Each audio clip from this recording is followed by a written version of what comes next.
Are we ready? Do we have a call open? That's what AJ was doing. Well, we're live now, and I had to go live because I needed to kind of have a bone to pick with you and Chance. Chance Ellison, by the way, ladies and gentlemen, is going to be here later tonight, host of Left Side Strong Side with one Mike Deacon, and they have this section called Stonks or Not Stonks. Yeah. And the very end was you guys were covering the Colts Steelers game and your opinions for that.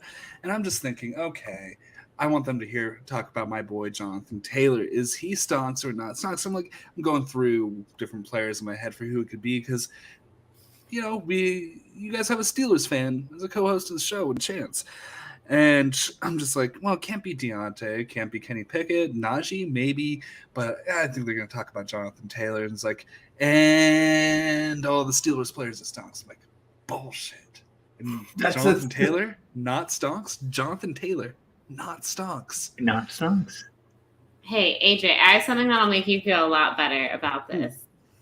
Bob Chapek was fired! I saw Wallace Shawn die. Wallace Shawn is dead.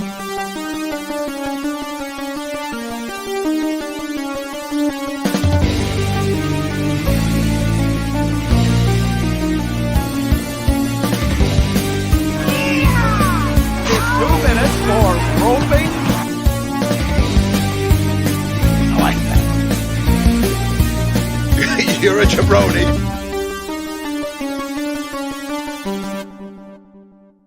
Go ahead. To quote Garth Brooks, I really like that. I really like that Bob Chapek is fired. I celebrated the news by playing Ding Dong the Witch is Dead. It was good stuff. I'm wearing my Happily Ever After shirt today in honor of his demise.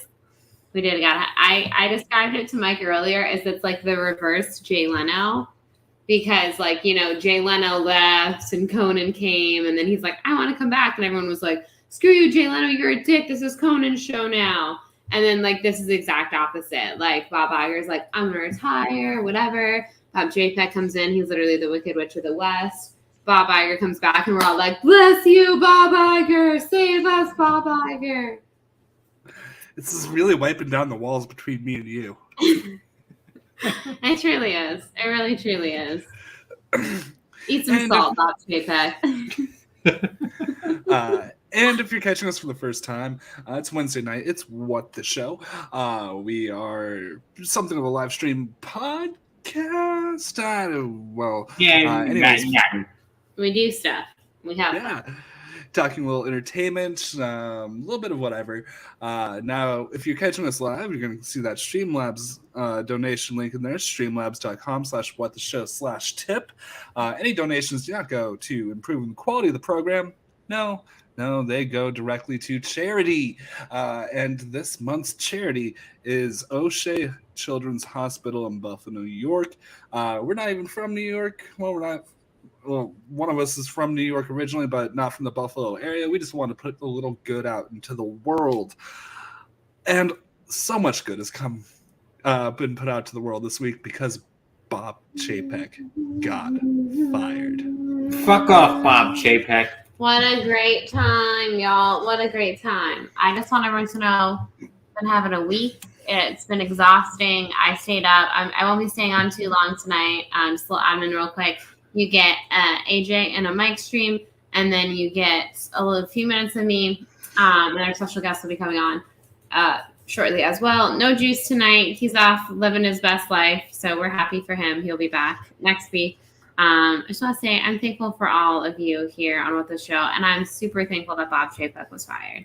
I'm so thankful that I stayed up a little bit tonight to celebrate, and I have to wake up super early tomorrow. Now, speaking of thanks, now AJ likes to do our man on the street. I have several people on the street tonight set up. So at some point, perhaps if we get a Streamlabs donation, we have a very special, very, very special Thanksgiving-themed Men on the Street.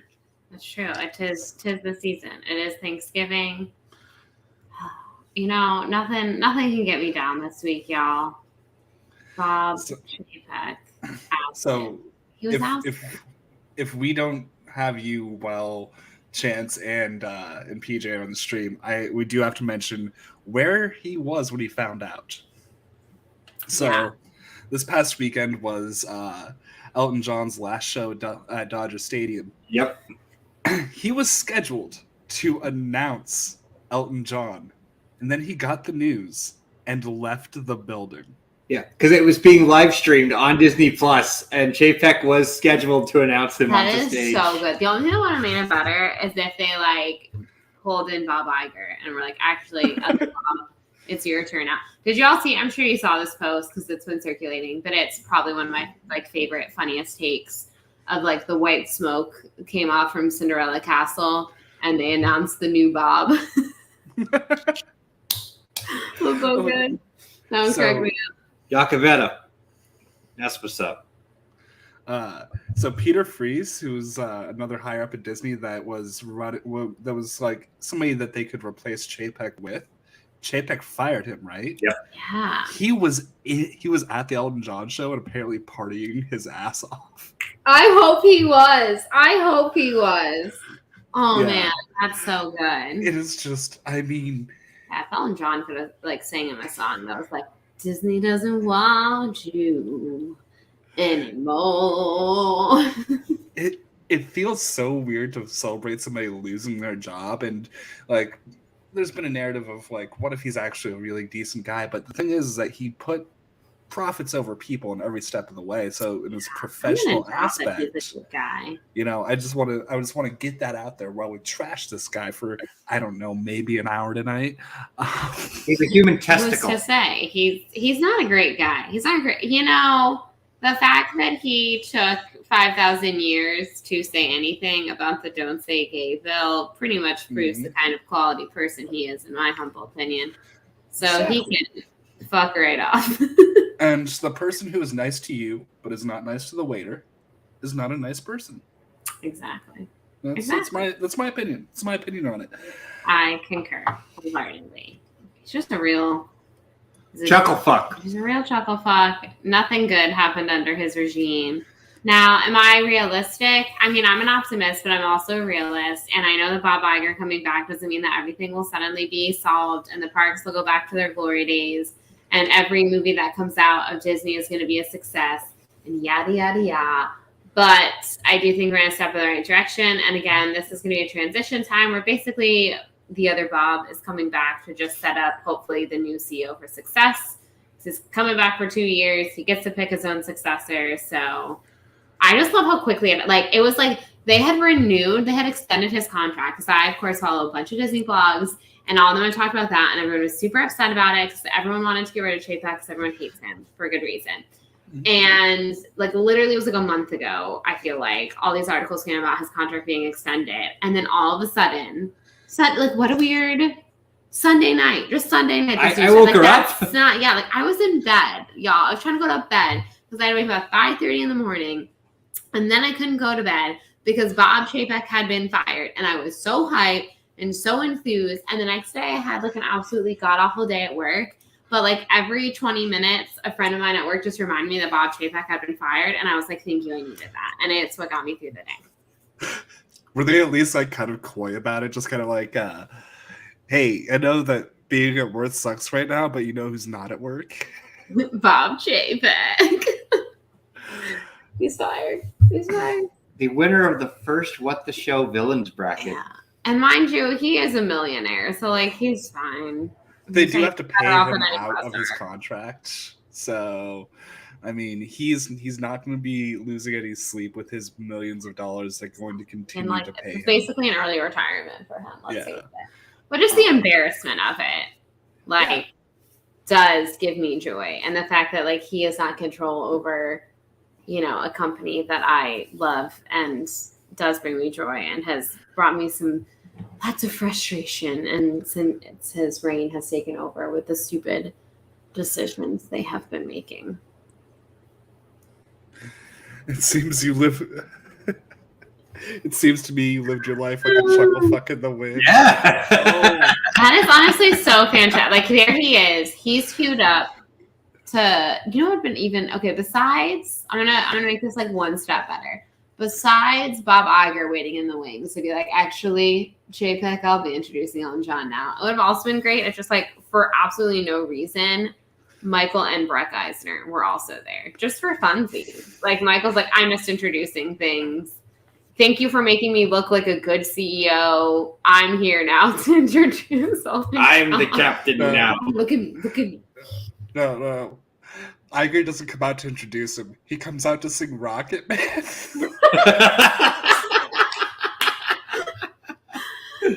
like it. Oh, so we did get our first donation of the evening, and it is a $50 donation from Jake Iacovetta. Thank you, Jake, and thank you for your helping us out with benefiting O'Shea Children's Hospital. He's saying, "Men on the street," you say? Here we go. You all ready? I got something special for you. In honor of Thanksgiving and no more Bob Chapek. This should have something to do with Bob Chapek, but yeah, this is just appropriate. Supplementally, I'm a rock it man. All right. I'm a rockin' Blazing man. Burning out all my fuel out here alone. We are going to present to you Elton John just like really climbed up my list of favorite artists of all time with this intel. Like he had nothing to do with it, but the fact that it took place at his concert, just like instant points in my book for you, Ellen.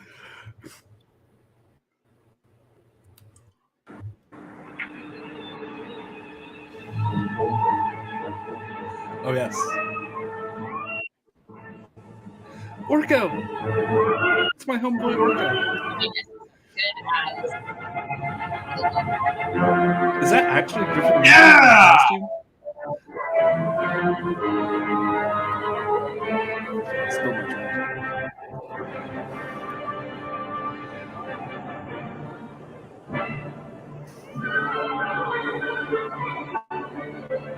By the power of Grayskull, I am 1985.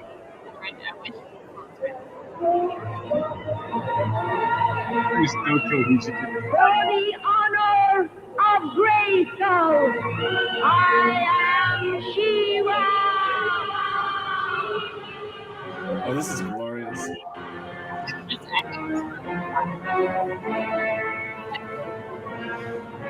A+ choreography.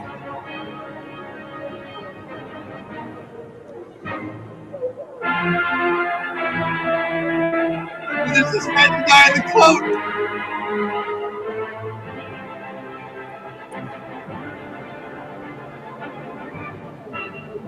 I think Jake wants to This is a level of fight choreography. the children. I think that community theater would aspire to.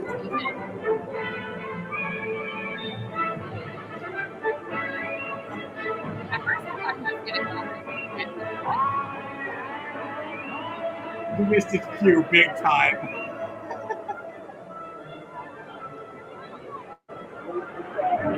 Yeah, they were not mic'd up. Jake Iacovetta, y'all had better choreography at your wedding. Coming up next, the first flight of the Betty Boop balloon. Lee Greenwood sings, and a special message from the president. 1985? Who's the president? And Ronald Reagan? The actor? The actor? The actor? The actor? That would be the actor. Oh, Lordy. All right. Well, speaking of the actor, we have my co-host from Left Side, Strong Side is backstage right now. So let's bring him on. Let's bring on Mr. Chance Ellison. Hello. Yellow. Been a while from this channel. Actually, no, it hasn't. I was here for the third anniversary. Bethany, I thought you wouldn't be here. Happy to see you. Yeah, I came on just briefly to say hello and to wish everyone a happy Bob Chapek was fired week. Woo! Bob Chapek was fired. I had to celebrate with my people. It's a good day. It's been a good week to be a Disney fan now that we've, conquered the evil spirit. And Defunctland is trying to figure out who made their tones. Yeah, we haven't finished it yet. No spoilers. AJ has finished it. So far, what I've really learned is that Disney in 2002 was really obsessed with 9/11. Yes. Yeah. Who was it in 2002? I mean, so true. So true. But yeah, it was, it's real. Spencer Breslin was ready to enlist to the National Guard. He really was. If he was a few years older, I really think he would have done it. Oh, poor that kid. 8-year-old. He couldn't draw Mickey because he was just so consumed with thoughts of 9/11. It's a fun land. Absolute quality content as per usual. I'm gonna let you boys get to it and have a fun boys stream. But I just want to say hello to everyone. Yay, Bob Chapek has been fired. Ding dong, the witch is dead. Clap your hands, get out of bed. Happy Thanksgiving, y'all. I'm thankful that he's been fired. I'm thankful for Elton John for being at his concert. And I don't know. I'm thankful for all of you. Love to all. Good night. Yeah, Bethany. Bye. All right. Come on, Nina. It's good night. All right. So yeah, that obviously that's the big news of the week. But Chance has the news we did not have for last night. Mike White is back starting. I already know exactly what clip I'm pulling for next week's stream. I already know. Is it Mike White Lives Matter? No, that's a good one. Oh, is it the Elvis clip? No, it's I don't want to spoil it, but I already know exactly what clip I'm pulling for this. As soon as I saw the news, that's just immediately what came to mind was he's white.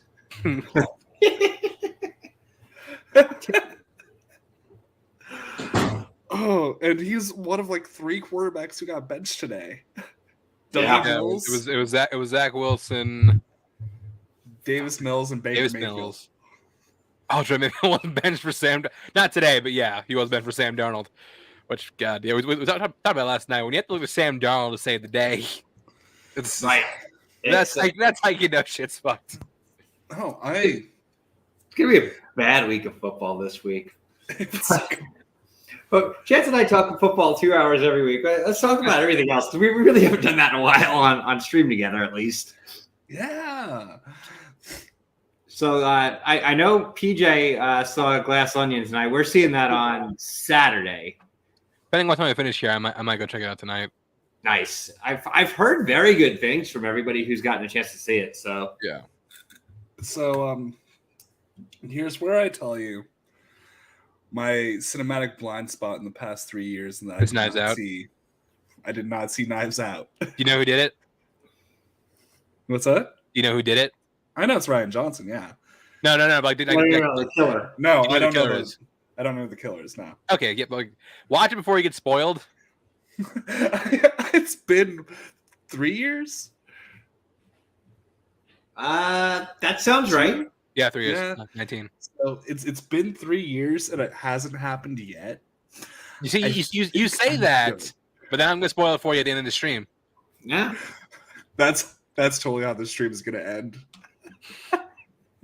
You just whenever you tell me who the killer is, we're just gonna cut to the music and call it a fucking night. I saw Wallace showing down. Today was a good day.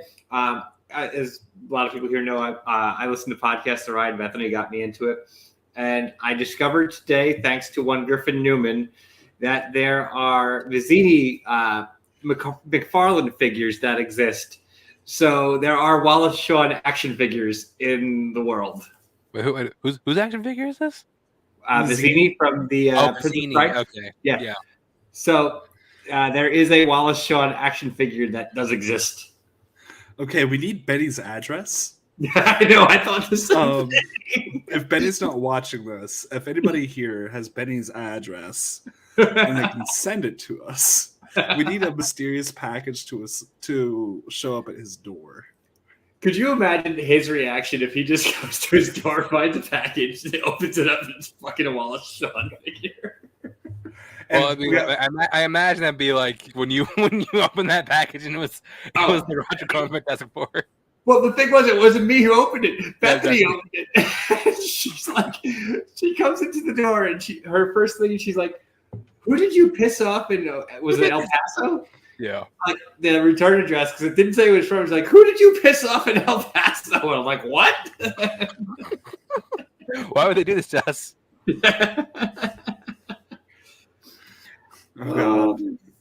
Fantastic Four, just wow. It's so ridiculous. While Sean does need a cameo, man, Benny would just be buying stuff all the time, but the dead live, the dead speak. So somehow Mazzini returned. Somehow Wallace Shawn has returned. Return of the living Wallace Shawn. Oh.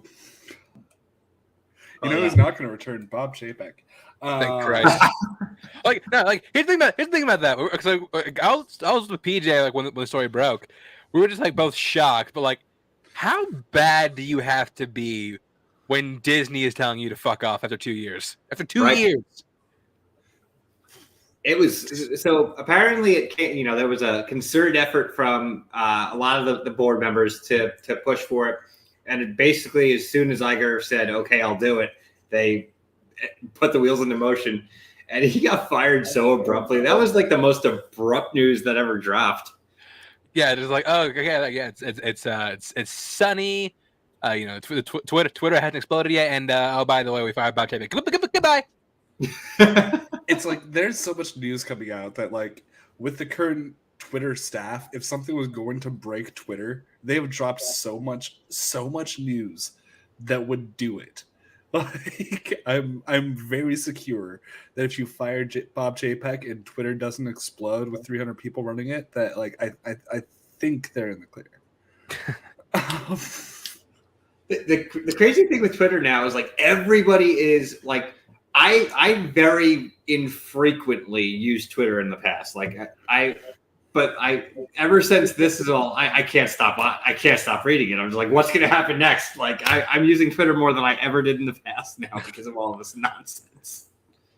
Yeah, and again, not to bring my football, but I just when those random Twitter threads keep popping up. I love the one where it's we drafted Mormon Ryan Leaf, and Ryan Leaf responded to it. Oh, the Ryan Leaf response is, God, that's legendary. It's something I've had better 10 years, better life in the past 10 years than Jets fans have. It's been 3 other years in jail.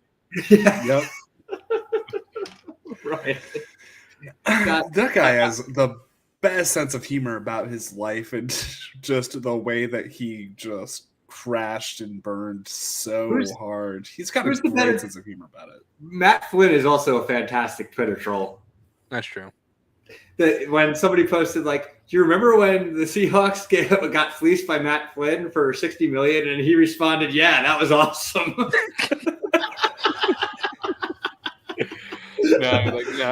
An elite. I don't know if they still do it, but an elite Twitter used to be Wendy's. The Wendy's Twitter used to be. But Radio Shack. Find Radio Shack's Twitter. That is completely. Radio Shack has a Twitter. Radio Shack's Twitter is completely off the rails. Is Radio Shack even around anymore? I don't think so. Yeah, there's a few locations, but are there? Yeah, there's literally it. Well, Radio Shack just tried to do the Wendy's Twitter thing, and then a bunch of different brands Wingstop does it too. But there's just the thing where it's oh, I'm the dude who runs this Twitter. I'm just gonna say something off fucked up. Radio Shack, I believe, was the one that had a thread where he's just "Yo, Squirters, where you at?"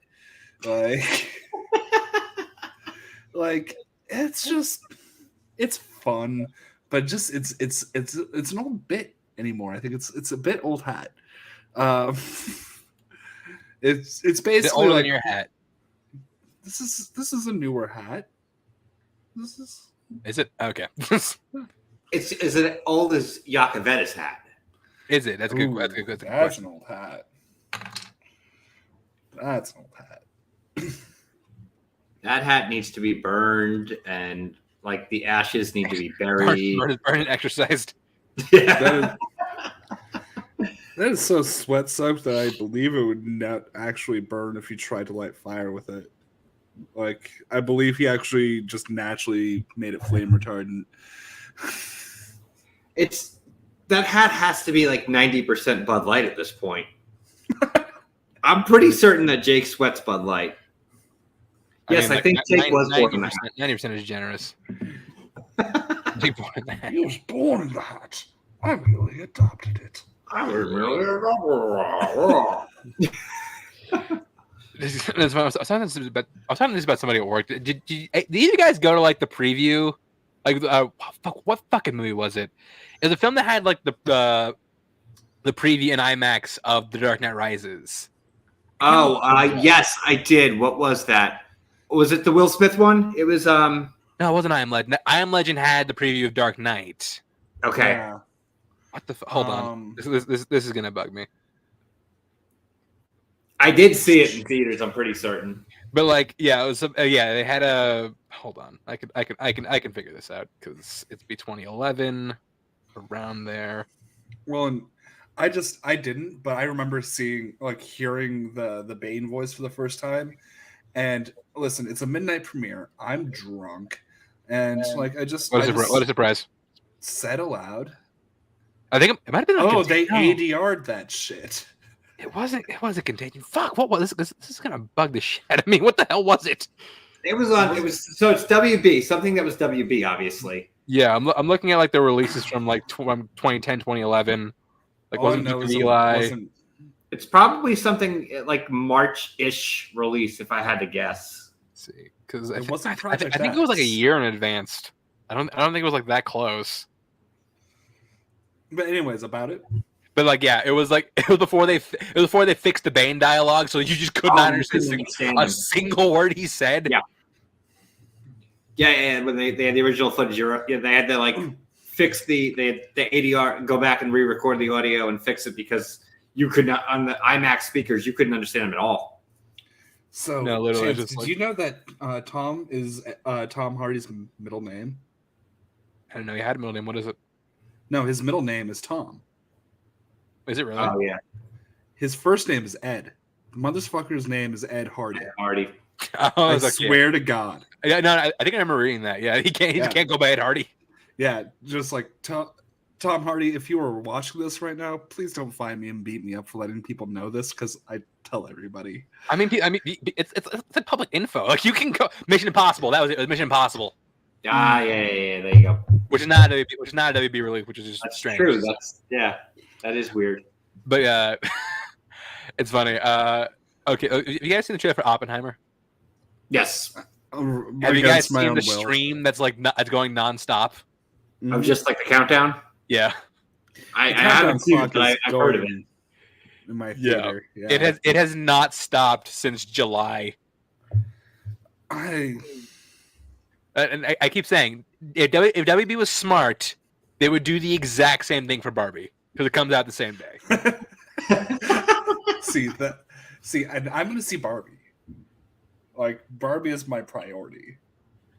I mean, I don't know if either are priority, to be honest. But if I had to pick one to say, I'd probably lean Oppenheimer. Barbie's just going to be so unhinged. We don't know that though. We don't know what that movie is. We have to know what the tone of Barbie is before I'm going to say anything about it in either direction, I think it's going to be like a Josie and the Pussycats joint. It's possible. Yeah, that's my hope. Oppenheimer, I'll catch it 45 days later on HBO Max. No way, I'm waiting for a plane. Captain's chair, sir. I do not. Yes, you do. Out of the office. Why? My spot. Get the hell out.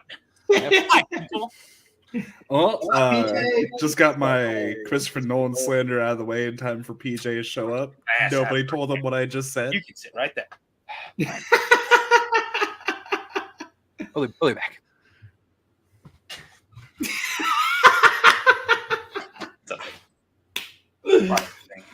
You can sit here. I'm going to my chair. Oh yeah. Everything's in the fridge. The only thing they didn't have. Yeah, I know. Oh, and the turkey. But they didn't mute themselves and they don't know it.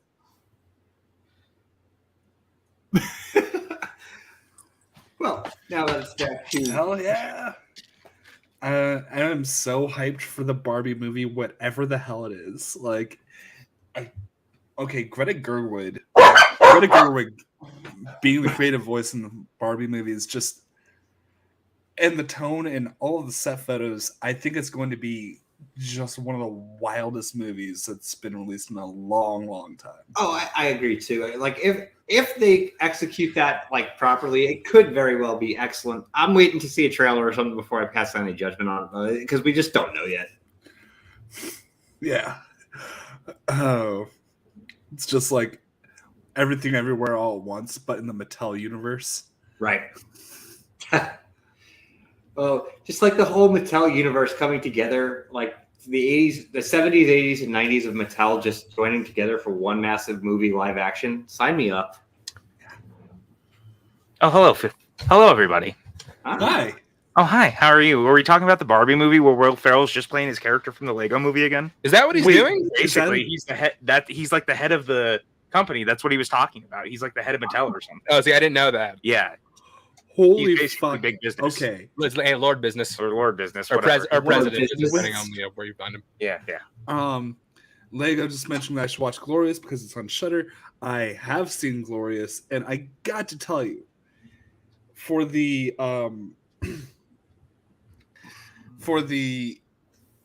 what's his? Why can't I say his name? Jonah Jameson. Words are hard, you know. J.K. Simmons. Yeah, for the J.K. Simmons is a Lovecraftian god in a glory hole. Yeah, I keep meaning to watch it. It's on Shudder. Which Glorious? Yeah. Okay. For that premise, it's way less fun than it should be. I did enjoy a lot of moments, but yeah, it's Glorious. I will forget about and then remember randomly 3 or 4 times throughout my life. I love the idea. The execution's fine. The script is very weak to me, except for everything that J.K. Simmons says. Wow, I thought we were supposed to be celebrating the fact that Bob Chapek was gone, and this dude's just bringing it down. We did that already. You weren't here. Yeah, no shit. I was at the talk about that all night. Like, so pop quiz. Do you know where he was? Okay, we've done. We just said it again. Do you know where Chapek was when he got fired? Yeah, he was behind the scenes at the Elton John concert. It's fucking incredible. Was he really? Yes. He was supposed to go out and introduce it because they were recording it for Disney Plus. Yeah, no, I knew that, but that's hilarious. I just keep imagining that he was standing outside a like doorway, very similar to the end of The Godfather, where it's Kay watching Michael go in and she like closes the door on him, but it's Iger closing the door on him, and he just like watches in horror and doesn't know what to do. So here was the narrative that we wish happened. We got to this non sequitur ended with Bob Iger should have come out and sang Rocket Man with Elton John to celebrate. I would have loved that. Crocodile Rock would have been good too. Yeah. It would have to be Candle in the Wind. It has to be that one. The bitch is back. Chapek. Though we hardly knew you at all, we hated all your moves. He just looked like a giant dildo. It looked like a big. No. What he looked like was you all see Spy Kids, right? Oh yeah. He looked like one of those like big thumb dudes. Oh my god, absolutely. If they had a face. I hate that man so much, and I can't wait to never see his sniveling fucking smile ever again. And you can never wear a turtleneck because circumcision jokes. Yeah, right. And look, here's the thing, right?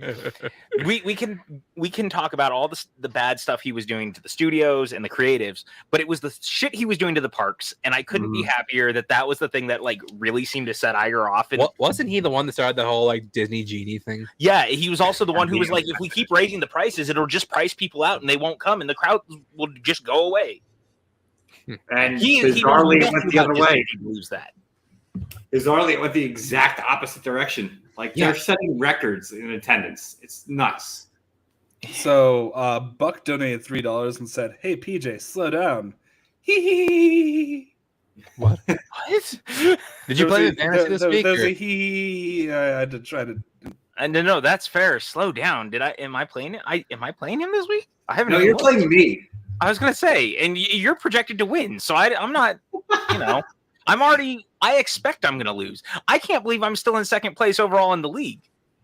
You have been killing it, actually. Yeah, it's insane how well you've been doing. You didn't have like a great draft. Like your players are doing really well. No, he had a great draft. Well, Didn't I get an A-? I think. Oh, did you? Yeah. I thought you got like a C. No, you, me, and Mike had the highest drafts. I was like, and I had to motivate my team to get in the playoffs. Yeah, but I mean, half the time, the 2 times that I've lost, my team has just been shit, and I hate you guys because I actually care about football now. So like, I'm at work watching this shit as it's going down, and I'm like looking at my phone, being mad if I like didn't play someone off the bench or something. This is ridiculous. Oh Well, yeah, fuck you, Buck. I know what he's talking about now. What did he say?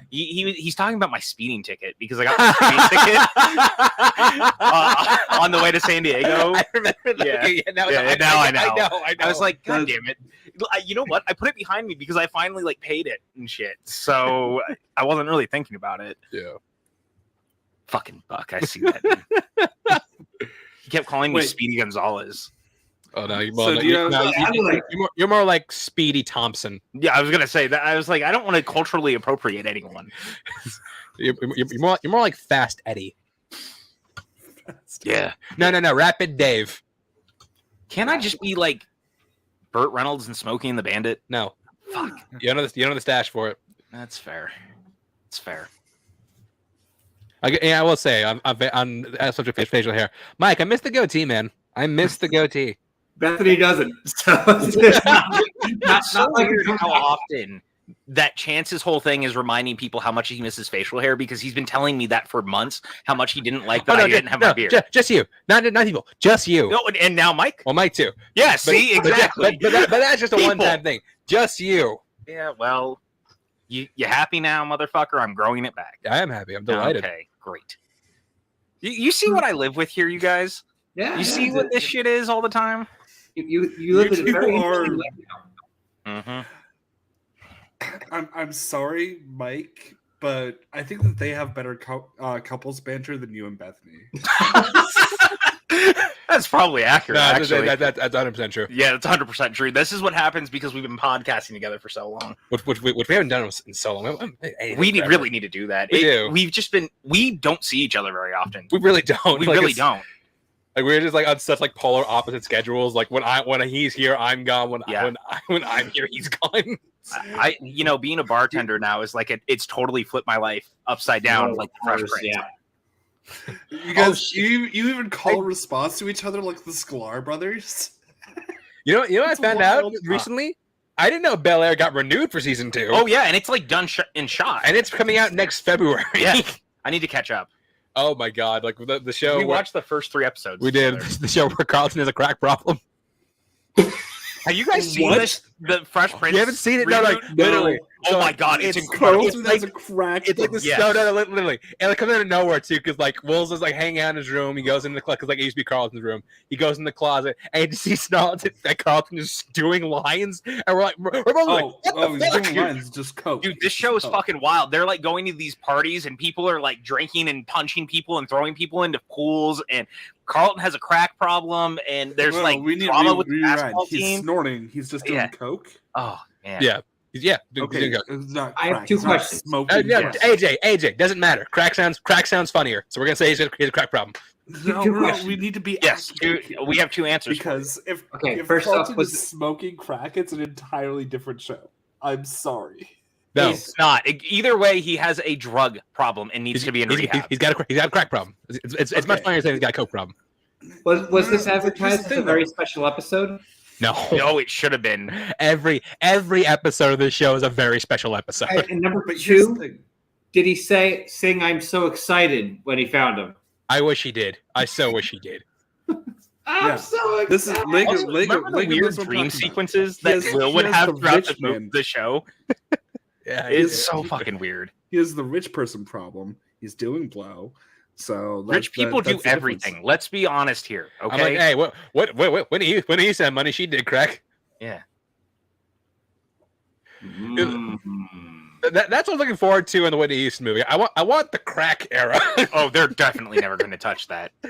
But I see that trailer because it's in the same era of Bohemian Rhapsody. I'm just like, what's going to be the live aid of this movie? Is it going to be the national anthem? Oh, it's 100% the national anthem. Are you kidding? Oh, definitely. I was watching that trailer and I went, oh, so there's the end of the movie.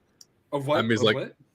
I want to dance somebody, the Whitney Houston biopic, the movie that I forgot existed. When I was like, wait, what is that movie? And you're like, the Whitney Houston one. I was like, oh yeah, that. Doesn't it come out in like January or February? Like it's no, because that comes out like next month, doesn't it? I think so. It doesn't matter because everyone wants to fucking go back to Pandora since it's on track to make $200 million its opening weekend. Is it really? So here's the thing, Navi nerds.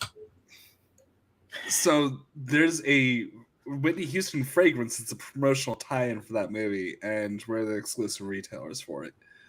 Is that? I'm not. It feels so wrong. Now. It's so wrong. What?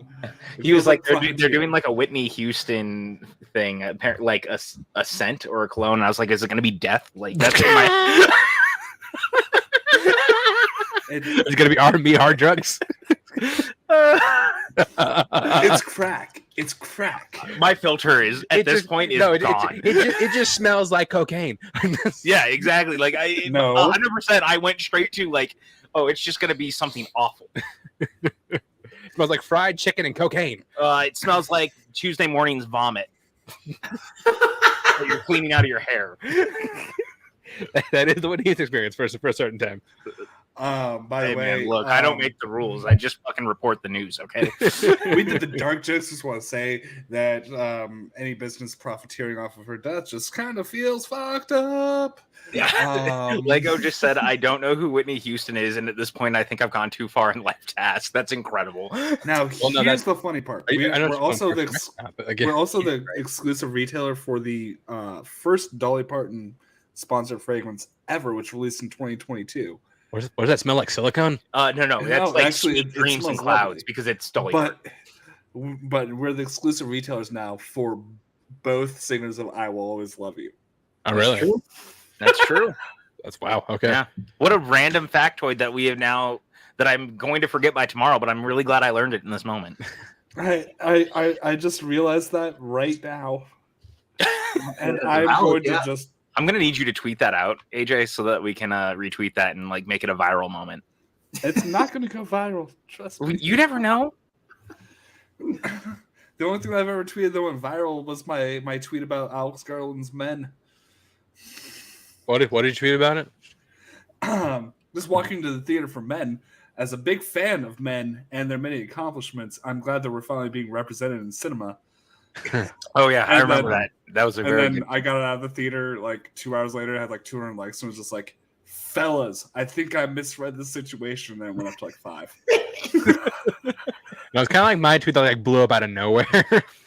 Has anyone watched showing that GIF, the Blue's Clues movie that's on Paramount? That's like the No Way Home of Blue's Clues, apparently. I've watched it. I've seen the commercial. That's my No Way Home. That's my point. That's why I was like, has anyone watched it? I'm very curious to see how the Chance Ellison crowd is reacting to it. Like you got all 3 Blue's Clues hosts together. Isn't one missing though? Didn't they? No. Okay. Okay. Someone said that they were missing someone or something. No, you got Steve, you got Joe, and you got the Filipino one, whatever his name is. Some Filipino guy. Steve, Joe, and some Filipino I'll be honest with you. I didn't even know there was a Blue's Clues movie until I saw that picture hit the internet last week, and I was like, wait, what the fuck? Oh, yeah. Paramount Plus doing a great job knocking it out of the park, letting me know any of their shit's coming out there. No, yeah, Blue's Clues Twitter went insane. Oh, apparently, but I was sitting there going, man, they pulled the Netflix playbook where we're not going to promote our shit. Okay, great. No, I'll say that Paramount Plus, more so than Netflix, is I find out about something 6 months later, and then I absolutely love it. I mean, The Offer. Dude, The Offer's so good. Yeah. And I was somebody who I didn't like Miles Teller until this year. That's fair. Until this very moment. To be fair, I don't know if I actually like him or not, or if I just like his performances. Well, and I had never seen Whiplash. So really? I was saying as an actor, I didn't like him. So he's good in that. He's good in Spectacular Now. He's really good in that movie. Yeah, he's really good in that. He's okay in I just blanked on it. Fuck, what was he made a movie? War Dogs. I didn't love War Dogs, but I liked him in it. Jonah Hill's at acting him, but he's good in War Dogs. I also realized that most of the time that there was a generic white guy with mop top brown hair, I just assumed it was Miles Teller, and I was wrong. I thought he was the lead in Ready Player One. Ty Sheridan. Oh no, that's Baby Cyclops. Yep, it is. Yeah. I just kind of assumed. Oh, generic white guy. Is this Miles Teller? Okay, but then like I said, I saw 3 performances from this year that it's like him, Ansel Elgort, and fucking Ty Sheridan. They all just got drinks. Probably not Ansel Elgort now, but we don't a little bit less Ansel. Remember he was in West Side Story. Remember when he was in Baby Driver, and then Baby Driver became like the most problematic movie of all time? Oh God, no. I love Baby Driver. I thought Baby Driver was so good. That was the funniest thing, like in hindsight. Yeah, which is like you have like this like crop, like these 2 of the biggest like actors in the past couple of years in the same movie, and for the first time, like Edgar Wright was going to make a sequel to one of his movies, and now that didn't happen. Okay, so here's what you do: you get Miles Teller, and then because generic, and then you get shaved head RDJ. Because shaved head RDJ. No, but guys, I heard he's playing Lex Luthor now because he's bald. Yeah, that's what it is. Thanks, internet. But shaved head RDJ looks a suspicious amount like what's his face? Mark Strong.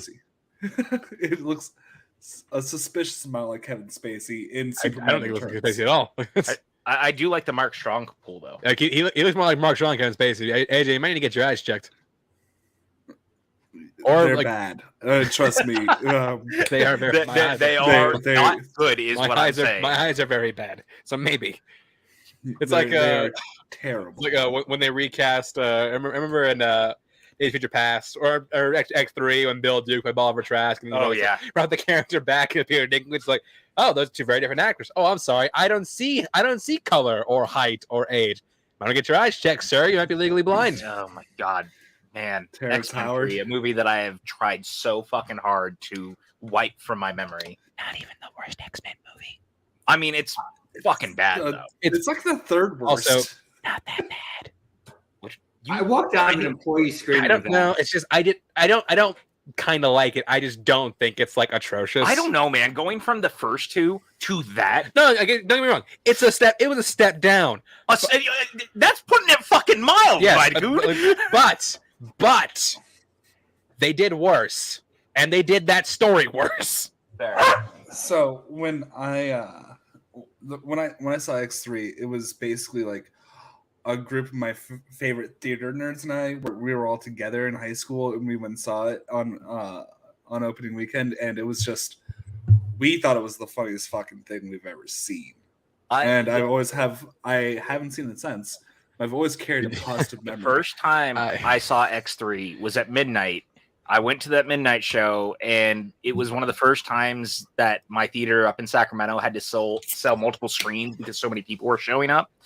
And it was also the first time that I walked out of a theater and I thought nerds were going to fucking burn the place down because people seemed so angry. But it was also, then this girl comes running out and she goes, guys, Xavier's still alive. And I was like, wait, what? And they were like, the post-credit scene. And, post-credit scenes were still newer to all of us at that point for the most part. And we were sitting there going, what the fuck are you talking about?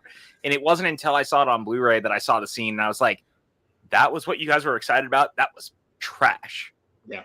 Yeah. And if you ever need proof that Kevin Feige is a fallible human being, X3. It's not his fault. That's like that. No, I'm not going to absolutely fucking not. He had no sway on that movie. He had no sway on any of those movies until he created Marvel Studios. I don't know if it told live on there, but I do got to talk about speaking of X-Men. I do want to talk about the massive L I took one year. I think I told you this story, but I don't think I told AJ or Mike. I think you have told me, yeah. So it was the summer of 2009. I was down south in South Texas for family reunion, and one night, all of us were just like, let's go to the movies, let's go see the new Star Trek. You did tell me this. Yeah, I'm telling people now. Let's go see the new Star Trek because it was playing, and it's a super nice IMAX theater in the city. We got to the theater. Star Trek is sold out. So I was like, well, shit, we're all here. What's playing instead? So that night, rather than watching Star Trek, we watched X-Men Origins Wolverine. Nice. Not even the worst X-Men movie. Yes, it is. Yes, it is. I think Apocalypse is way Yeah, I'm gonna go yes. Absolutely not. I'm going with Apocalypse. I don't even like Apocalypse, but like I think that Origins Liev Schreiber and Jackman and the score for that movie alone put it well above both X3 and Apocalypse for me. Okay, so That's for me. about X-Men I don't think Origins, it's good. I'm just saying. what pisses me off isn't even the Deadpool shit. It's that you had the perfect Gambit and you misused the fuck out of him. The perfect is a little stretching it. No, that was my fan cast for Gambit before he was cast. And it was run by the writer's strike, but oh my god, you know CGI, be a great oh my Gambit god, now. everything. It'd be a great Gambit now. If he digs. Yeah, 100%. He's my. If he doesn't get to be the Thing, he would be a great Gambit. I really want him to be the Thing, though. Wait, Is he Jewish? Uh-huh. Really? Uh-huh. I didn't know that. Remember, he did that song for Hanukkah like 2 I years ago. forgot about that. You're right. Yeah, like it was a huge thing because he was like, I'm doing the song because he's Jewish, and it was really cool. I want him to be the Thing so bad. wait. Oh, the Thing. Okay, so yeah, Ben Grimm would. Yeah. I want him. I want him. I was to like, be the why does Ghostbuster Gambit have to be thing. Jewish? Why I does wasn't Gambit need to be Jewish? Has Gambit been a Cajun Jew the entire time? Because that's a really interesting backstory. Like, So I want to hear everybody say one. Well, that's what you can do. Think about That's what you can do. Bob Chapek. I can't. Sorry, repeat that. We had to turn our Wi-Fi on. We were running slow. I want to hear everybody say one positive thing about Bob Paycheck. He's gone. Okay, that's a good one. Yeah. Dick, you took mine. I spoke first. oh, I got one. PJ. He probably made Scarlett Johansson a lot of money in court. Yeah, I'm pretty certain of that. That's almost certain that happened. I'm gonna say he probably did not have any sexual relations with that woman. did not have any sexual relations with any of the fellow cast members at that Disney. woman. God, could you imagine that? That's nightmare-inducing stuff right there. Somebody having an affair with Bob Chapek.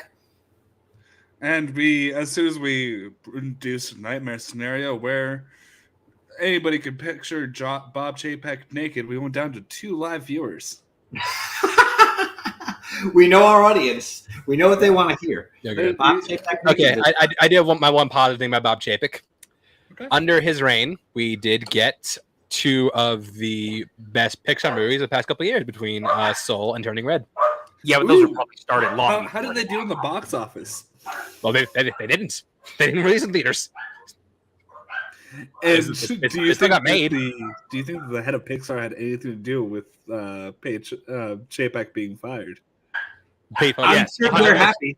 I think that Feige, You mean Pete Doctor? no, but I'm saying I think that Feige, Pete Doctor, and Kennedy all had something to do with it. Here's the thing. Like Pixar under their Chapek, they got the short end of the stick because with like Soul, Luca, and Turning Red, all getting pushed. Like Soul, I understand. You could have easily put Luca in theaters. Well, not, You could put Turning Red in theaters 100%. but that's why Marvel also got the short end of the stick because Chapek was the one who was the reason we've had such an influx of shows on Disney Plus and the movies and stuff from Pixar is because he was chasing the algorithm and he was forcing content. Feige didn't necessarily want to be doing that many shows at one time and had actually been asking them to pump the brakes, and he was told no. Guess what happened the last time someone told Feige no? After Age of Ultron. Was it Ike Perlmutter? Yep, Ike Perlmutter was kicked from the studio. Ike Perlmutter was crucified for his sins. And now look what happened. Yeah. I hate Chapek so Okay, much. this is fun. This is fun. Okay, we're talking about RDJ, and if people talk about the rumor, just have him go. No, you know to what? Lex Luthor. No, He's not acting. I want Chapek to go to Sony because he will kill every terrible project they're doing or amplify them. They already have Tom Rothman though.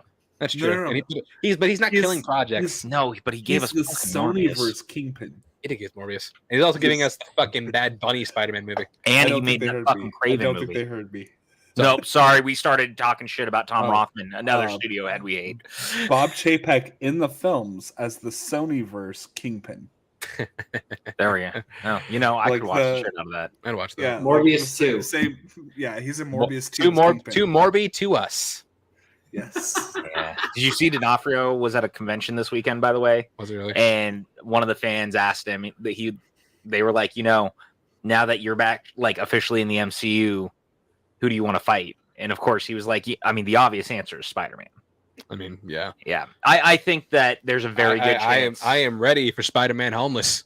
I think that Spider-Man 4 very much will be a Daredevil Kingpin movie. Maybe. Just throwing it out there. It's possible. I mean, it makes the most sense right now. The point is, the town doesn't need to be Spider-Man Homeless. I mean, here's the thing. Like with Spider-Man, Doctor I ain't got my Strange's rings. thing in No Way Home. Technically, Daredevil's never seen him. No. They know Spider-Man. Yeah. They don't know Peter Parker. Yeah, and technically, saying never seen him. Who's Not as who's well. that? But they're both New York. They're both the street level, and that's exactly what Spider-Man needs to be doing now. Like we can chill out on doing cosmic events with him for a little bit and let him fight some fucking street thugs. Okay, Let him- Jay let him Mills fight. mentioning some people think Bob No. Iger went back so he can sell Disney No. and Apple. I don't think it's. the Can case. I There, say okay, there is you had. Yeah, let me do this because you and I have been talking about this, and I want to like say this out loud so that people can like understand how nonsensical that is from a business perspective. You don't come back just to sell a company. That is like the opposite of the thing that you do, especially when everything you're reading about right now that is true about people celebrating like this was like the end of Return of the Jedi at Disney is true. You don't just go back to that and create all this fucking hope just to sell the company again. No, Especially it's- because the creatives were so fucking angry with Chapek, and you can't just do that again and put it in the hands of someone else who could just do the same shit. But like on top of that, It's there's so- no way a sale of Disney to Apple would like that. There's no way that would pass antitrust laws. No, absolutely. There is Yeah. no way that passes. No DOJ in.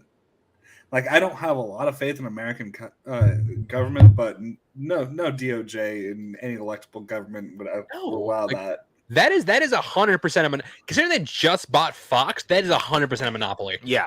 And I mean, the only way they potentially get around it is the fact that Apple's a tech company and not really in entertainment, but the fact that they have gotten in entertainment. But like, yeah, that's where they've they're gotten now. into Yeah. entertainment. That's No, the thing, though. Right. No, that's what I'm And- saying. Like there is like a potential loophole, but it'll never happen because Iger did not come back to sell the company. That that is a nonsensical move that destroys the legacy of his career. I would say that it'd even be like something like the Paramount Accords, where even though they were stricken down, but it's an oligopoly law too, where most streaming devices are Apple products. Like, well, there's a good portion of streaming devices that are Apple products, including phones. And so, if you have the control of the streaming market and control of streaming devices, that's not going to happen. No. Yeah, it's just it's so close to ludicrous speed that's approaching plaid.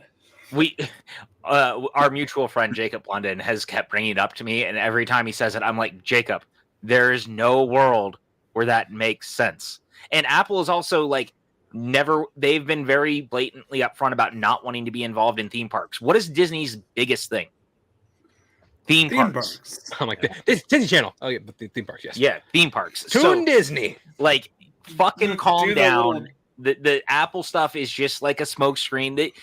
We're in real time watching Iger have to do the Eisner thing all over again. But the thing is that Chapek did it in 2 years, not like a decade.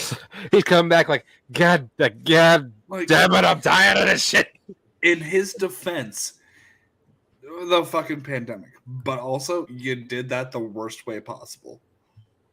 Yeah. We were willing to defense. give Chapek a lot of leeway, Yeah, and yet still he fell off a cliff. and he's still fucked up. Yeah. And he had fucking Iger there up until a year ago, and he kept on defying him. Like, that was a thing. Like, No shit, right? When he was in charge, he still had Iger as the chairman of the board of the company. And he fucked up over and over and over again. It was so bad that Iger kept saying shit in the press. How many Pixar films have released and how many have been theatrically released? Okay, well, so he came into power when 2020. Yeah, so Onward and no, isn't it great for Onward though? Oh yeah, right. So literally just Lightyear. That's it. And guess what they did? They fucked that up too. And it's a good movie. But they fucked up the marketing. That's a good first act and a great cat. I really like that movie. I'm gonna let you sit. I like Lightyear. I don't love it. I don't love it, which is painful for me to say because Buzz Lightyear is my fucking guy. But yeah, I'm not like it's not anywhere near the first 4 movies, but like it's still really good. Yes, it's still solid. Yeah, better than what most animation companies can do. 100%. Like it's not an illumination film. It's not Illumination. It's not Blue Sky. It's not Disney. It's not Sony animation. unless you're called Spider-Verse. Sony Animation's all right. They're fine. They've done some all right but stuff. Like their hits are great. Their misses are misses that defy logic. Yeah, Blue Sky was okay too. Like they leaned on the Ice Age stuff, but like the Peanuts movie's fucking fantastic. Yeah, but that's it. Like No, it's like the first Ice Age and Peanuts. That's all you got.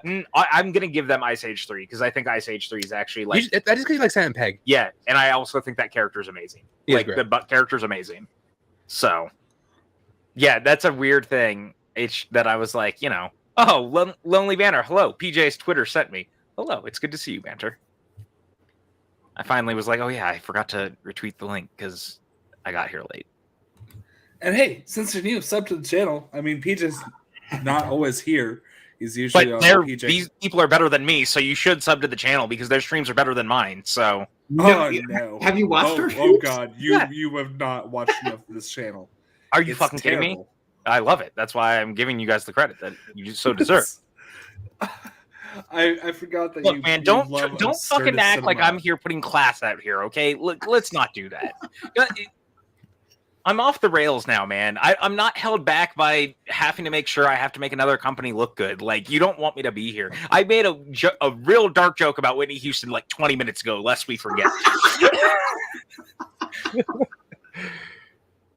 You are not bound by any sky right now. There was this awesome. You could almost say that the sky is now the limit. The PJ is unbound by the sky. Mm-hmm. Correct. There was this awesome lady who was just like, wait, that comes to the lotion? Is it going to make me ashy? That was that thing that happened. Incredible. Remarkable fact. Oh my God. It was the first day we had it in the store. Man, that's incredible. Mm-hmm. So yeah, I can't tell you guys. We also have to mention in all of this, right? Because it feels like it's already been a week of joyous celebration, but the Chapek news broke on like a Sunday night at 7 p.m. It is Wednesday. Right. But it has felt like a week because we've all not stopped talking. Like Mike and I were texting within minutes of the story. Of it happening. Yeah. Like Chance was downstairs with me. We were just cooking and watching TV, and like we've not stopped talking about it. And it's fucking fascinating because again, it really does feel like the end of Return of the Jedi. Like it feels like we won. Like the Empire is defeated. We're all like moving on to better things. Eventually we're going to find a baby Yoda and like, we're all going to be super happy in life. It's just such a weird fucking feeling of elation. And I'm not someone who's like, we should always be a super fan of conglomerates and companies and the people running them. But holy fuck, man. Like Chapek was so bad at his job that Iger came back like Gandalf. He's like, I am now Gandalf the White and I'm going to fuck shit up. Iger the White. Yeah, he's Iger the White. Not a great human being, but he's better. Yeah, and look, he's at least he's creative friendly. Look, You can say that much. Look, he's always following a really shitty CEO. Yeah, and here's the thing, right? A guy like Eisner would have had a great career and like legacy had he just stopped like 3 years before. Yeah. Before he went totally off the fucking rails. Drunk with power. that's facts. I'm so happy, you guys. Like, look, applause for all of us. We win. Oh wait, hold on. Play the sound that says unreliable. This is what unreliable sounds like.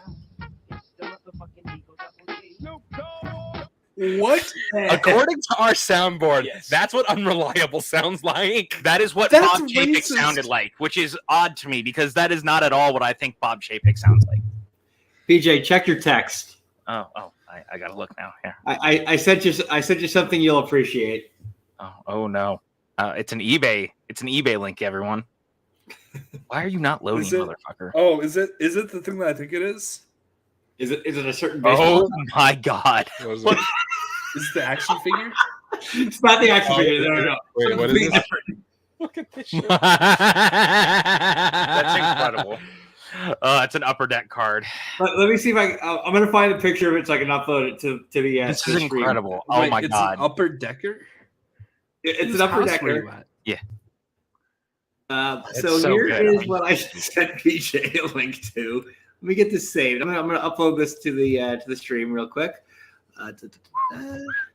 You know what? I'm just gonna do this one more time for everyone because it's just so good.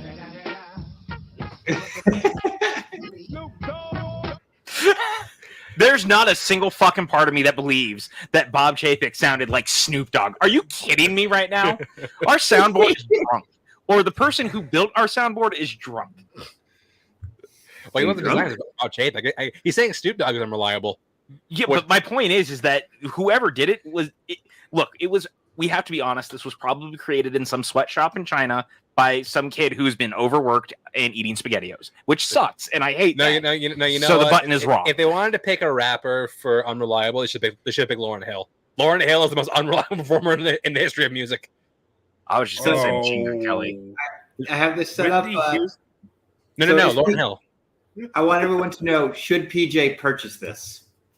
I hate you guys. I mean, I might actually consider it if enough people say yes. It is a Michael Beisner baseball card, and he's a rookie. He had a great rookie season. He just kind of fell off.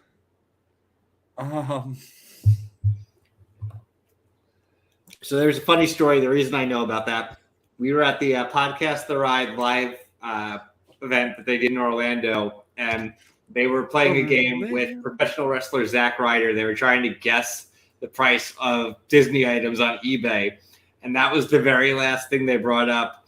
And Jason was like, "It doesn't matter what the price is because it's off the market because I just bought it." Oh my lord! Literally bought it on stage. That's incredible. Just incredible shit. Fantastic. Oh my god! Honestly, I'll say this right now. It's really bad when I was wishing that Eisner was the running the company while Chapek was in charge. Right? Like that tells you how fucked everything actually was. Yeah, it's rough. We got some cool theme park rides out of Eisner. I will say that. Yo, we did, and again, like I said, I think Eisner. We also got a superstar limo.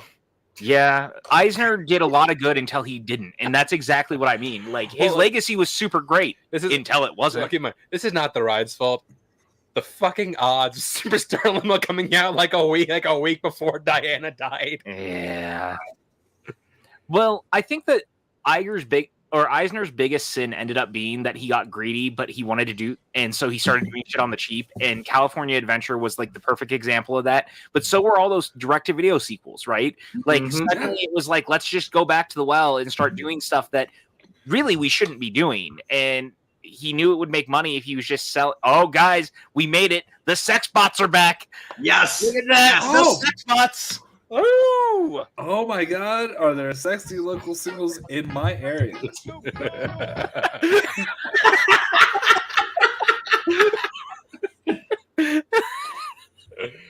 oh, that was a good moment. That was a good moment. Okay. Well, it's For like there's some great recent rides. Mike, pop quiz. What's my favorite ride What is this? in Disney World? Oh, I know. Hey, Oh, Disney, it was I know Mickey. this. Yeah, he was Mickey and Mickey Runaway Railway. Yes, it is. Yeah, I'm like even I know that. Yeah. Which is now You were with them. which is now going to be in Toontown in California Adventure. That's Yes, it right. is. It is coming. Or in California, Soon, not right? California Adventure. Yeah, that's opening soon, I believe. Yeah, Is pretty soon because Sure. Toontown I think reopens like next year. I'm just waiting for. You know what? I want when the Prince and the Frog ride opens. Black people need to show up in droves like we did for Black. That needs to be the Black Panther of theme park rides. Yes, I want us all show up in southern outfits, maybe dashikis again. break them out a second time. Now here's what Oh no! AJ, Yes, let's go. I have to give Bob Chapek credit for one single thing right now, and it's only one thing. No boy. And Chance is going to be. Chance agrees with me. This is such a great thing that they did. Do I really? No. Yes. No, I know you're going. No. I am over the moon to say that he allowed Disney to get in bed with Doctor Who. How great this is for all of us, including Chance, who's finally going to watch Doctor Who. I watched this because of fucking NPH. You see that though? If it was anybody else, I wouldn't watch. You know, but now you're going to. No. And wait, look, we're going to have to get a Doctor Who theme park attraction out of this, right? I mean, where does this end? Oh fuck! No, have you guys thought about this? If you do like a ride style attraction, like Star Tours. Oh no, I'm thinking like Mickey and Minnie, or like the Star Wars one. The Star Wars version is not as good. Yeah. What's it? Rise of the Resistance. If you do that style thing, congratulations, Disney! You make a ride worse than Fast and Furious Supercharged. You are full of shit. I just keep thinking that you could definitely do something Star Tours like and bring enough of the actors back that every time you ride it, like you're on a different adventure with a different doctor and encountering different monsters. And I think that'd be very fucking cool. And of course, that also gives Matt Smith the chance to say out loud to people, like you could have Karen Gillan come back as Amy Pond, and he could be wearing Mickey ears, and she goes, "Are you wearing Mickey ears?" And he goes, "I'm wearing Mickey ears now. Mickey ears are cool." Come on, who doesn't want that?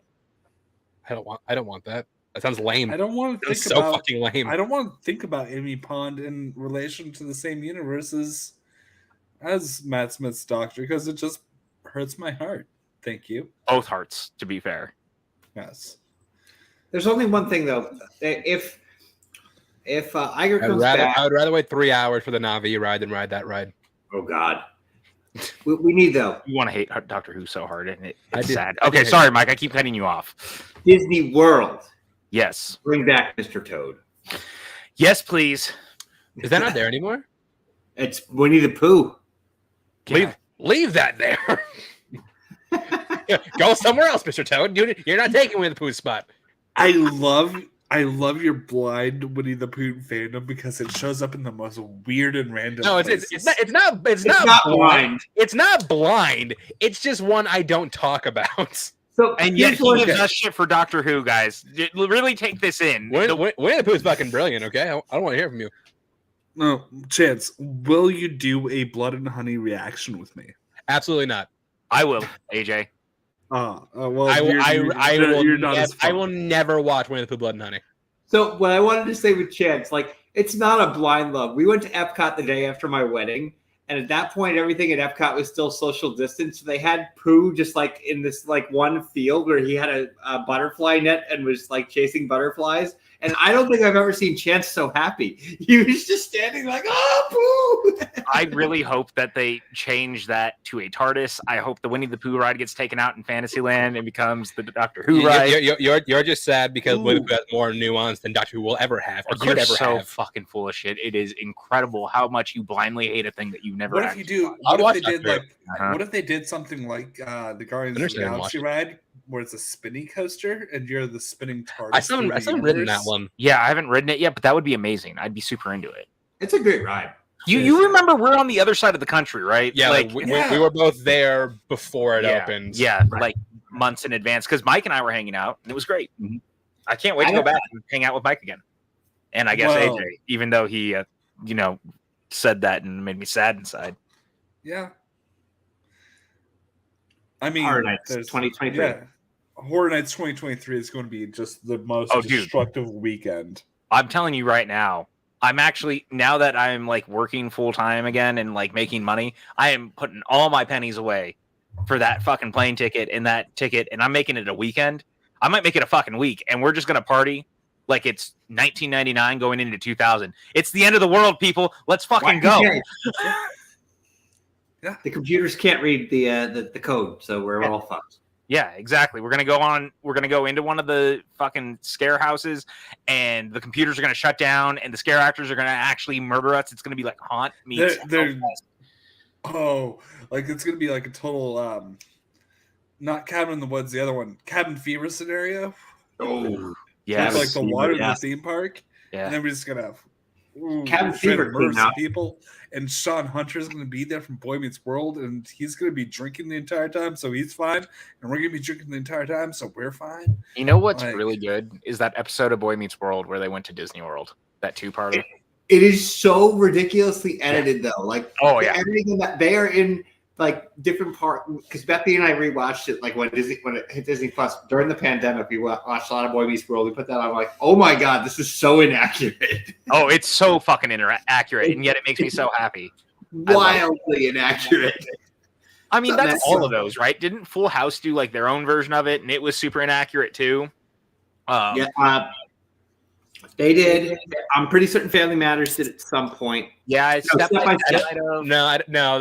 don't remember a Family Matters. I think it was. Well, or Disneyland. Like a lot of them. Reminder for me and Lego to do a Boy Meets World stream, and also Matt Munoz showed up and. Hey, let me just say right now, I would 100% do any like Boy Meets World reactions, including like the Girl Meets World stuff. Shit, they did. See, I told you. Because I thought I'd seen them all. No, there was like all did. Like, yeah, everything that was on TGIF at some point or another seemed to wind up at Disney World or Disneyland. It's almost like Eisner was like, "Hey, look at the thing that we have that we want people to go to." Damn, black people at Disney World. Why have I not seen this? Do you guys remember which actor of a Disney produced sitcom was like the lead character of the Indiana Jones attraction like special where he took everyone in before Eisner? So ABC. It was Scott Weiner? Scott Wenger? Mm-mm. No, fuck.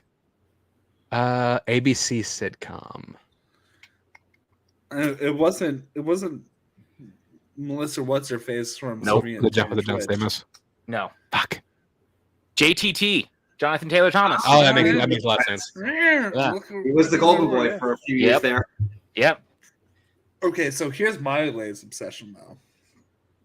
Here's what I really want to do reaction videos on. The batshit semi-reality TV on like MTV and A&E networks in the mid-2000s. I'm talking Room Raiders. I'm talking Criss Angel Mind Freak. I'm talking Next. Like most of that shit's on Paramount Plus. Yeah. Yeah. I want to talk about fucking just get into the shit about Pimp My Ride.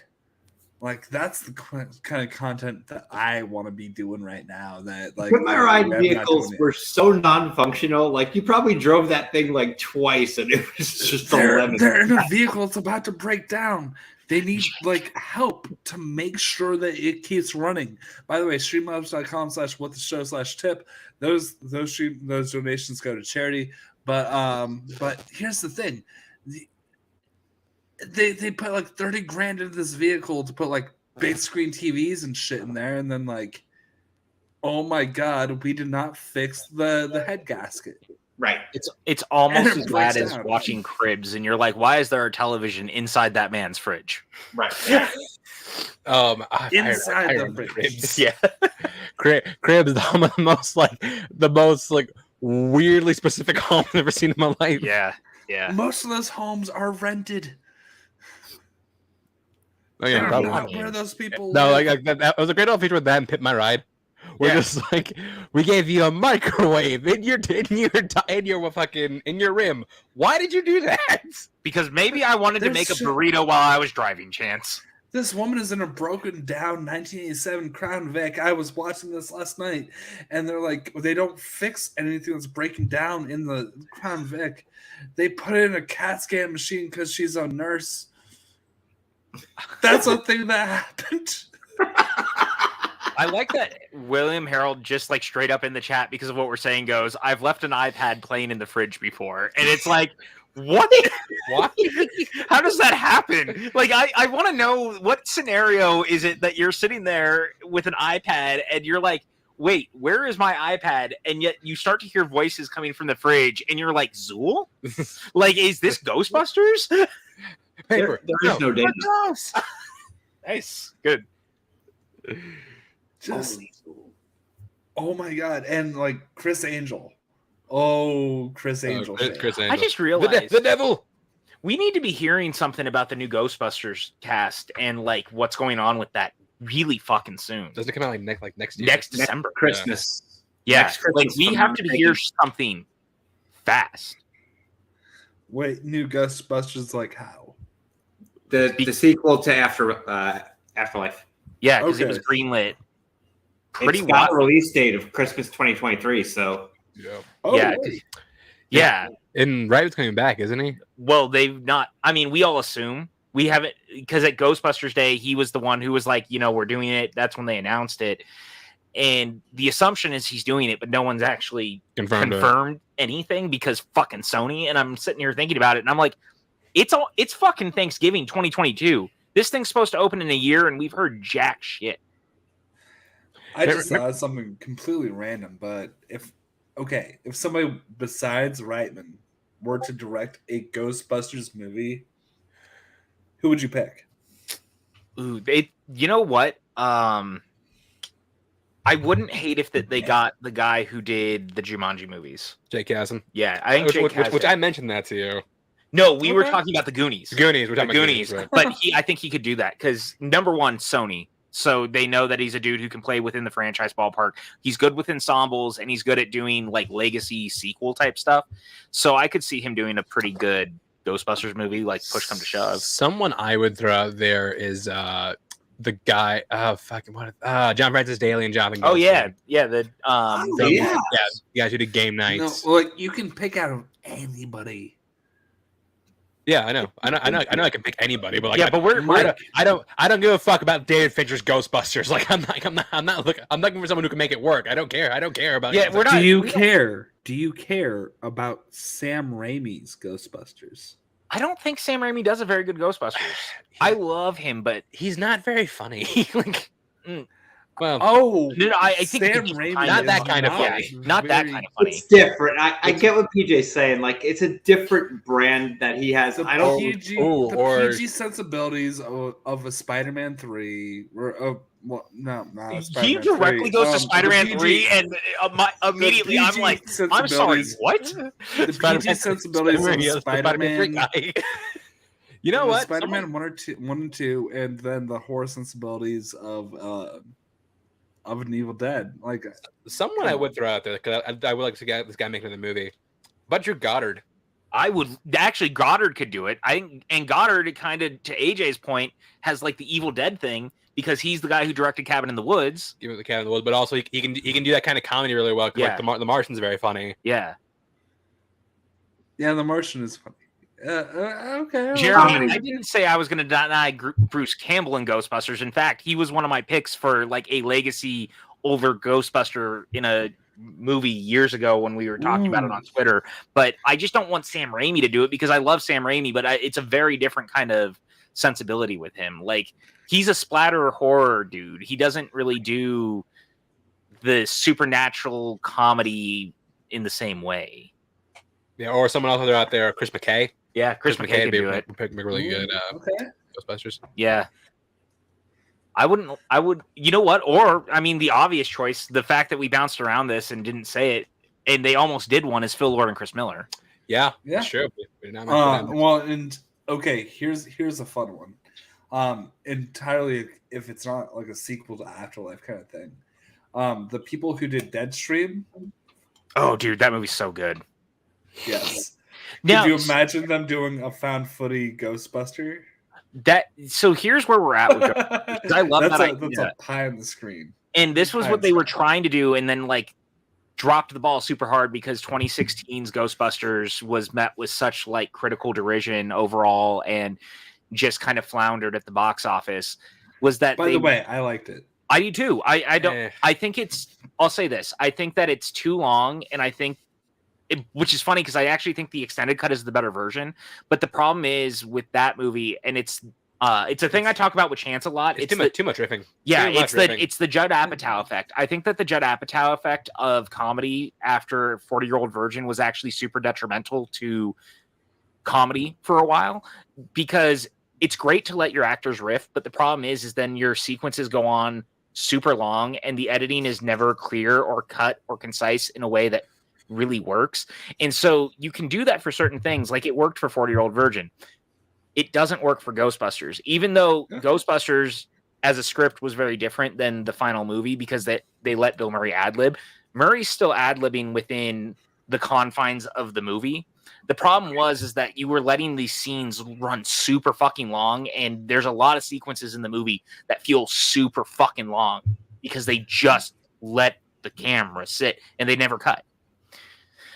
And, Feig, I think, for better or worse, like, I'm glad he did it, and he comes from the Apatow camp, but that's just the fucking truth of the matter, is that type of storytelling was not right for that universe, or at least that version of the story. I was excited for his Ghostbusters. I like Paul Feig as a filmmaker. Me too. Well, and there's certain things like, what? Hemsworth fucking nailed his role there. He's too fucking dumb. Like, he's too dumb to live. I want to ask Jeremy Miller why we're not hiring David Gordon Green for Legacy sequels, because as far as I'm concerned, he's at least. Look, here's the thing. He you can only bring him back for one movie though. Yeah, but I think overall, that trilogy is what it is. At least I don't think it's totally consistent, but it's at least. I would say that first two are very good, and the third one has ambitious enough ideas, but it's not. The problem is that anyways, before we go back into fucking David Gordon Green, oh my fucking god, no. But I was gonna say that Hemsworth nailed his part, McKinnon nailed her part, but they were both given too much exposure. You know what the best part about 2016's Ghostbusters is, though, for me? The end credits. No, like, I actually legitimately liked some of the action sequences. Yeah, no, that's the only thing they do better than the original. They did some really fucking cool action sequences. There's some good CGI. Yeah, well, no, but I mean, it just looks very cool. Like, that whole parade of ghosts through New York and, like, they're actually fighting them looks very cool. I'm going to be back just 1 second. Yeah, no worries, man. I look, Ghostbusters 2016 definitely has its issues. Don't get me wrong. But I don't think it's like...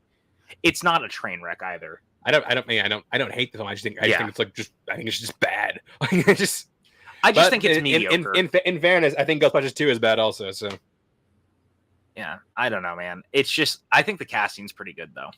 Yeah, no, like, again, I like all four of them. I just think that, like you said, like there's too much riffing. Yeah, too much inconsistency in the story. Yeah. Well, the biggest problem really ultimately ended up being, why are we doing this outside of the original continuity?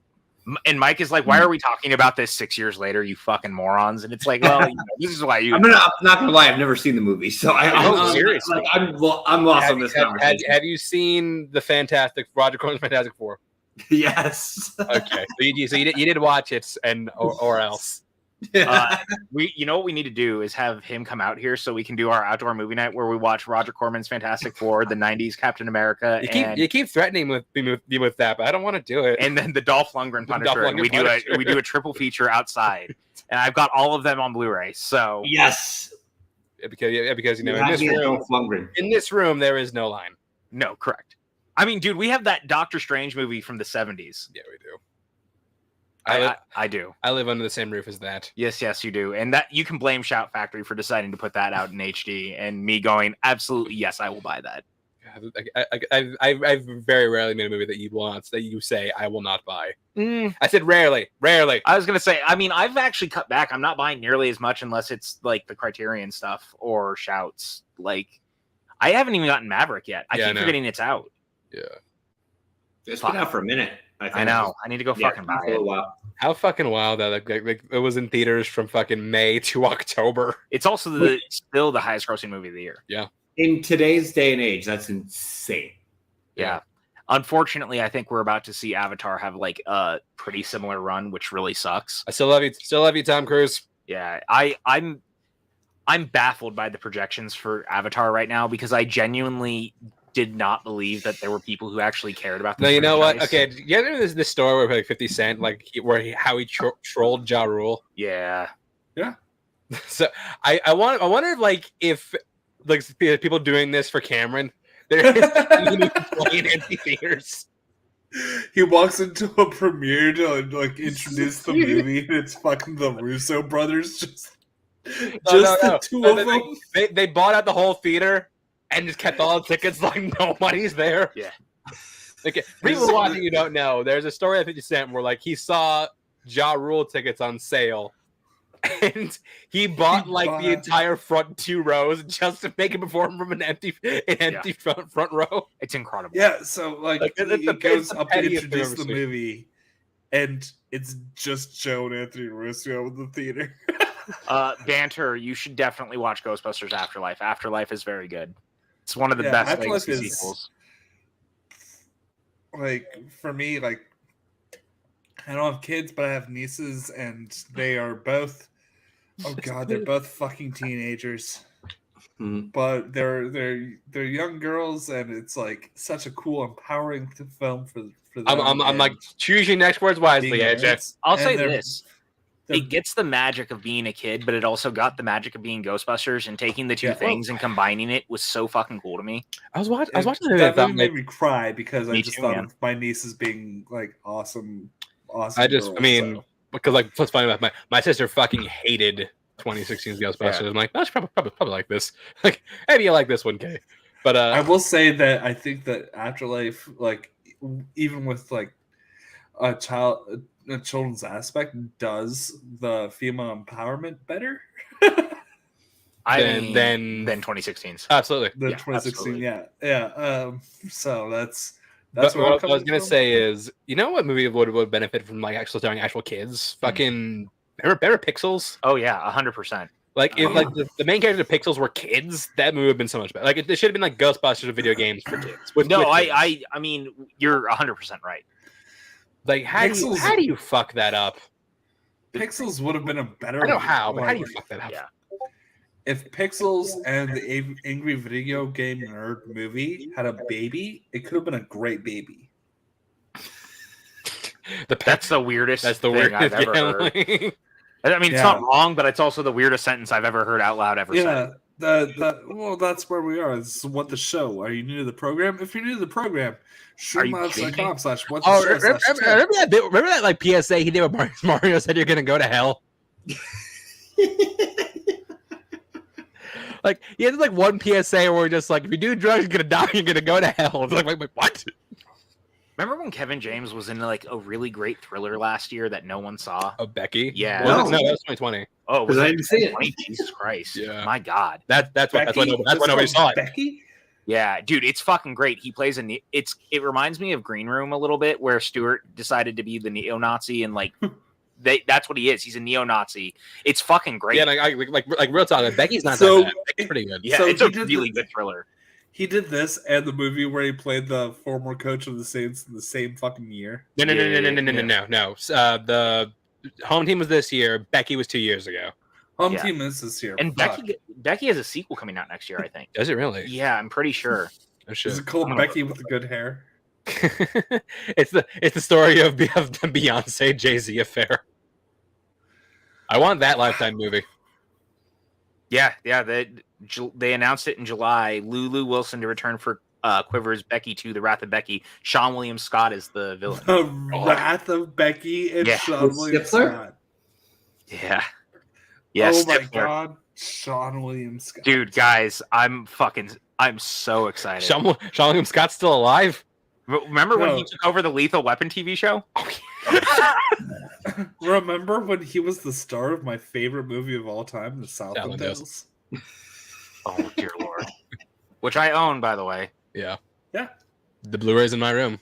Yeah. I've still never seen the con cut, but You're missing 15 minutes, right? 17. 17? Wait, 17 minutes? 17 minutes longer. I still haven't seen it. And yes, AJ, I know you paid me to watch it. I'm going to watch it. We're doing it on the podcast. We're going to do a whole commentary, a whole special episode just in Southland Tales. Oh, good. Just the most bewildering. You have no idea what you're in for. I don't. I know nothing about Southland Tales. We didn't either. When he contacted Bethany and I to do it, that's literally how AJ and I became friends. But like Bethany and I rented it, and both of us just were like dumbfounded at the end. Like, what the fuck did we just watch? Yeah. Yeah, you get like friends, like people on a weird circumstance. Like I remember, like when we met, we're just like, "Yeah, you gonna stay with us for another time?" I'm like, "Okay, yeah, maybe." Then he texts me, he's like, "Yeah, so like, tell me when you come down." I'm like, "You were serious? Let's do this." Yep, and we've been buddies ever since. That was 3 years ago. Fuck, I feel so weird right now too. Well, because no, 3 technically, because 2019 is when we met. Can we share the news publicly, Mike? It's okay at this point. Yeah. Okay, so there's some separate news too. So my brother's best friend is going to be the head of cybersecurity for the Tampa Bay Buccaneers. Really? Oh shit! So he's moving to Florida. Is he gonna like just process all of Tom Brady's divorce papers? I mean, I cannot confirm or deny, but he accepted the position. He's going to move there. They were living in Vegas, and thank God that he doesn't have to do cybersecurity for the Raiders. Oh my God, that must be the worst job on the planet, especially in 2021. Yeah. Yeah, last year would have been 2022. But like 2021, no, last year. Oh, okay. I was like, when you said that, I was just very confused. No, because like the 2021 Raiders are like the most cursed team on the planet. Okay. Sorry. Yeah. But like, I was just like, oh my God, they're moving there. It's just like, oh, I have an excuse to. Well, Mike and Bethany are not going to be an hour away from there anymore, but soon. I mean, we're still here right now, so yeah. But that's after the first of the year. So yeah. But yeah, it was some crazy shit that was just like, oh, that's a near miss. You know anything of that George Carlin plane? Yeah. It's not a near miss. A collision. That's a near hit. A collision is a near miss. Yes. I love George Carlin, dude. Yeah, he's one of the greatest. Communists. No. Well, no, communists love Carlin. Oh my God, that needs to be a shirt. Communists love Carlin. It also rhymes. That's true. No, it doesn't. Yeah. What the fuck are you talking No, not about? rhyme. Rhyme is the wrong word. Alliteration. Yeah. Guys, it's been a long Communists fucking week. love Jesus Carlin. Christ. That rhymes. Is No, for sure. I feel like a fucking idiot, dude. No. Just communists love Carlin. Yeah. That that rhymes. PJ. Long fucking week. Commander Carson loves Carlin. No. He's not our leader. It's Heineke. Comrade Heineke stepped back in. Total Donald Trump loving Taylor Heineke. God damn, I hate that I like him as a player. And also, I don't think he loves Trump anymore. That was just a thing for like a month. He had a phase. It's a bad thing, though, that still exists on the internet. It's like, okay. If you're somebody like a Taylor Heineke, where you're the total underdog guy, and then it comes out that you're like the fucking Trump person, you go into that locker room every day. Like, don't you think that changes when people, like your coworkers, like you're a fucking douche for the Trump shit, dude. The Niners still play with Bosa, so Yeah, the Niners play with Bosa, but do they like Bosa as a person? Like Heineke is the leader of the locker room. That's such a weird sentence. Heineke is our leader, and it's Yeah. working. Yeah, it works. He's not a great quarterback. He's a great leader. He goes out there and he does his best. He goes out there and he does his best. Like, it's such a weird thing, though, isn't it? Like, he didn't lose the locker room like Aaron Rodgers or some bullshit like Zach that. Wilson. Well, Zach You let the Wilson. defense down? No. No. No. Did you let me was my down? fault. I didn't do it. So where are we going to go do the tailgate party in front of Disney to celebrate this together as a group that Chapek is gone? We need to go out there. Or like hooray, Chapek is gone. Yeah, could we like drive up to Burbank and all like have these guys fly out and we'll like all sit in front of the studio drinking beers together, like burn a trash can? Oh, shit. Mike, I might not help you move. Because I get to fly to LA. Tailgate in front of Disney. Are you? I mean, who doesn't want to do this right now? Come on. We also got to rehearse the "Can You Feel a Brand New Day" number from The Wiz. I have a flight voucher for Allegiant Airlines. I can fly to LA and I can fly to Orlando and I can fly to Vegas, and that's about it. If we do this, it's going to be a party no matter what. So I just think it's a thing we should consider. Yeah, we should definitely consider this. Yeah, Mike, if you don't have moving help, are you gonna miss me that much? You're good. Nobody ever told you had to do that anyway. Okay, but here's the thing.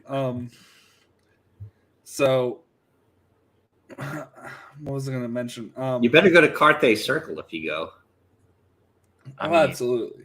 But I did have a question real quick. PJ, Sup? so you saw Glass Onion tonight. I did. But can you remember who was the killer in Knives Out? Yeah, because I just rewatched Knives Out on top of it. Who was it? He's never seen it. Wait, no, I'm not going to fucking tell you if you've never seen Fuck! Guys, I was trying to do a thing for the end bit. I'm not going to tell you if you've never fucking seen it. Yeah, no, I can look it up. Don't. Just watch the fucking movie. I'm going to watch the movie tomorrow, but... No, you're not. No, you're not. You're not going to fucking watch it. Why are you being like this? Just watch the fucking movie and not have it spoiled for you. I'm really glad you guys stopped me because I was going to do a bit. I was going to do a bit where you accidentally spoiled the movie for me. I cut to the music and we end the stream. I saw Wallace Shawn die. Wallace Shawn is dead.